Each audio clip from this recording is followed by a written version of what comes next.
moving on to one of the UFOs I kind of created for my UFO project because it was something I was really keen to get on with. I was going to be dedicating time to it, so I thought, hey, let's make a couple of extra UFOs. I'm making it from a free pattern from Jordan Fabrics. This was an ombre fabric, and you just cut it into strips, then cut it into squares, and then put them back and make squares out of the strips of colour. I have some Australian animal prints that I'm going to applique into the centre of the squares, or randomly, I haven't decided yet. When I saw the colour of this, it kind of reminded me of the Australian desert, the soils around, especially in the centre of Australia. It's very orange or very red, and most of the Australian animal fabrics that I'm going to be using are in these kinds of tones of oranges and browns and ochres, and so I'm just having a play with this to see how it looks.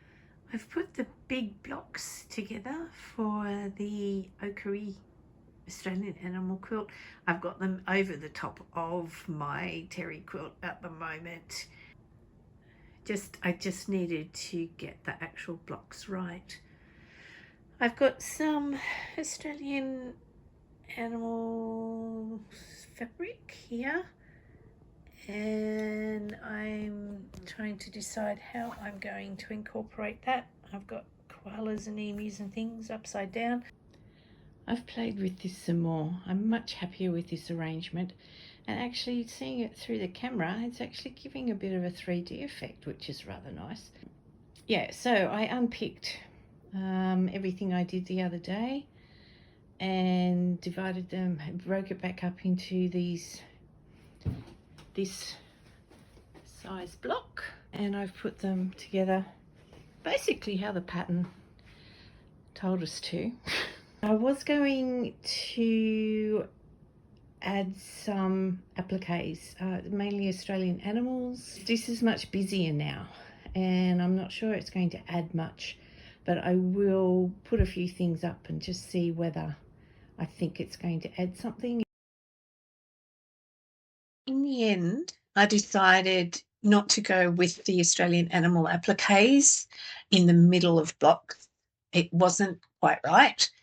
So what I've actually done is I had a beautiful Aboriginal design fabric that had stylized kangaroos on it. So I've cut out circles with kangaroos, and I have raw edge appliqued them onto the quilt. I've also started to sashiko quilt it. My original idea was that it needed a river going through it, and there was just going to be a few symbolic sashiko wave shapes in there, and that would be a symbolic river, but I got really carried away and loved doing it, and so I've started quilting the entire quilt.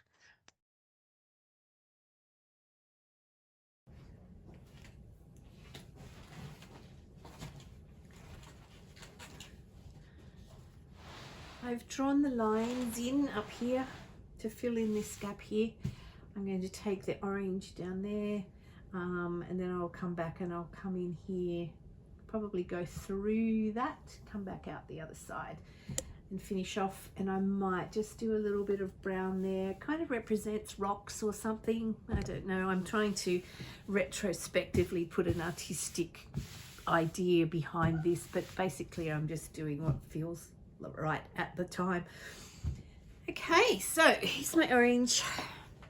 I'm using 3 strands of 6-stranded anchor embroidery thread. I used to use mainly DMC when I did cross stitch, but I had a box of anchor, so I thought I'd try and use those. And so I've just separated them. I make them quite long because I'm going to wax the thread, and so it doesn't really knot, and I can use a really long one, and I don't have to start and stop as much. It's a little bit problematic when I haven't completely planned it out and I have to stop in the middle of an area where I can't get my hand in. So I'm trying to do very long runs at a time and finish somewhere where I can get my hand in and just finish it off with some back stitching that is inside the quilt sandwich and doesn't really show through. So I'm moving it around a lot. I'm not using a frame or anything like that. I found that I'm using a pure cotton batting that is a bit fluffy and it sticks really well to the fabric. It doesn't move much. As long as I've got the pins there to keep it pretty much in place, I can pick it up and it's not moving the layers. The back is not really crinkling, it's staying pretty flat, which is very nice. And so, where's my needle? There it is. Okay, so I can get in from over here, so I just unpin for a bit of the way. One of the sashiko videos that I watched just has a big knot at the beginning. You just go up on the line, there's a big knot on the end that stops it going through. This is a very dense fabric. It's a batik and it's very dense and the knot is not trying to come through. I do have to do a double knot so that it doesn't try to come through, but that's not really a problem. And so I do try to finish it somewhere where I can get my hand in and I can double stitch it to the batting inside the quilt sandwich, but it doesn't always work, so I'm kind of using a different hack for that. And I will put very strict instructions on this not to wash it in a washing machine. Be very, very careful. I can't absolutely guarantee that these threads are going to stay where they're put. And so I've taken pins out so that I can get my hand and arm in, but now I'm going to put them back just so that it stays as stable as possible. It would have been much smarter for me to just start at the top and work downwards from and across. It would have made everything very accessible, but sometimes I don't choose the smart way. Sometimes I just go with what I feel like doing at the time, and then I worry about the consequences of that later. All right, so I find it easier to stitch from left to right. I'm using this fabulous product called Tiger Tape. That's it. It's just a tape. It's reusable. You can use it about 4 or 5 times. It will stick to the fabric. And they are, I'm pretty sure, 1/4 inch or 4 millimeter spaces on it. And so on the straight bits where I can use this, I'm going across 2 gaps. So it's 8 millimeters or 1/2 inch. I don't think it's 1/2 inch. Doesn't look like 1/2 inch to me. Anyway, it's brilliant. I'm absolutely loving it. I'm a person who doesn't really like things to be not neat and precise, and so it's helping me on the straight, it's helping me to be quite precise. I'm not so worried about the curves. I'm trying to do them closer together so that you do get the curve effect from the stitching. I don't think it would work as well with the longer spaces.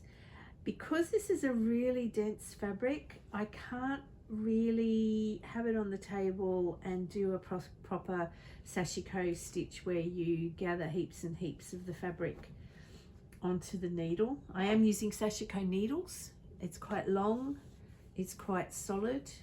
It's actually a really nice experience using them. I'm quite enjoying them. And so I can actually go through the fabric 4 times, and I can gather 2 stitches together on the needle. I can't do any more. The fabric's too dense and I would need pliers to pull it through every time. So I'm pushing it on the table, and then I'm grabbing the fabric behind where the needle went in first and pulling it through. That's working really well. I'm holding it up, as I said. It's not a problem. The batting's not moving, the sandwich isn't moving, and I'm just finding it easier to do it that way. I've watched the BBC production of Pride and Prejudice many years ago, and that's how they did their embroidery. They just held the fabric in their hand and then they stitched. I never did that when I was doing cross stitch. I always had a frame, but it's actually working quite well with this. I seem to be able to keep the tension. I can actually fiddle with that. I can pull it through, make sure the thread is nice and flat, make sure there are 3 strands, and I'm making sure that the strands stay together. They're not getting separated and little bubbles happening. And it just seems to be working. So I'm pottering along. I've actually been totally obsessed with this, and I'm spending every waking moment that I have free on it. It's hard to say, it's hard to admit, but I've been working on it quite obsessively for about 10 days and I'm nowhere near finished. I do take days off occasionally because my fingers get so sore I can't continue.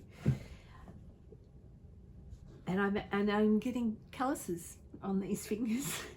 I don't like using thimbles. I don't feel like I need to because I've got the table underneath. I can use that to push the needle through, and it's not, I do prick my finger occasionally, but it's less and less as I get more experienced. And it's a slow thing. It's very zen. I'm taking it very calmly. I'm not getting stressed about how long it takes, and I'm just enjoying the process, which is really nice. I never thought I would enjoy hand quilting a quilt. I've never attempted it before, never occurred to me, and then one day I just had a brainstorm that that's what this quilt needed. And so needs must. You have to give the quilt what it wants. That's the rule. Big problem I have with sitting here for long periods of time just hand stitching. I am watching movies and things, and I'm watching YouTube videos and basically just keeping myself entertained. But oh my gosh, I want to eat. I want to eat all the time, and we can't do that all the time, can we? That would be bad. So this, it just moves. You can just squash it down hard, push it into the fabric, and you can just move it 3 or 4 times. I'm finding it fabulous. Because I've waxed the thread, what is that I'm using? It's called Thread Heaven. It's a thread conditioner and protectant. I bought it for cross stitching. I don't even know if that company is still in business, but I've had that about 15 years and it still works. So it's actually quite a good investment. And the threads doesn't knot in odd places. You can use a really long one. I'm not being sponsored by any of these people. Just things that I have used, probably had recommended by somebody else, and I'm using them and I'm finding them effective. So I'll just pass that on to you. I do, now that I've realized I absolutely love sashiko stitching, I have about 5 more plans for table runners, placemats, a vest. So I'm I'm going to have plenty of time to develop the skill. Unless something shinier comes along in the meantime, in which case I will be completely distracted and do something else. What I'm calling my Sashiko Aussie quilt is finished. I finished it on New Year's Day, actually. I went to a girlfriend's place and we had a sewing day on New Year's Day. And I actually took this along to put the binding on and realised once I got there that I'd taken the wrong fabric. So I trimmed it up, got it all ready, and when I came home I found the right fabric and, okay, to tell the actual truth, I finished it on the 2nd of January. It wasn't on New Year's Day at all. But it's done. I'm very happy with it.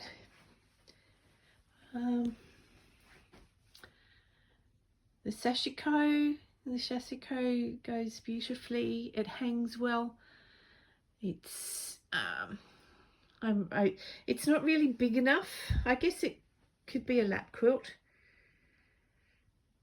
I'm rather reluctant to let it go. I don't really want to sell it. I'm thinking possibly it will acquire a hanging sleeve and hang off my bookshelf downstairs. It would go quite nicely in my lounge room. Anyway, it's done. It's a finish. First finish for 2025.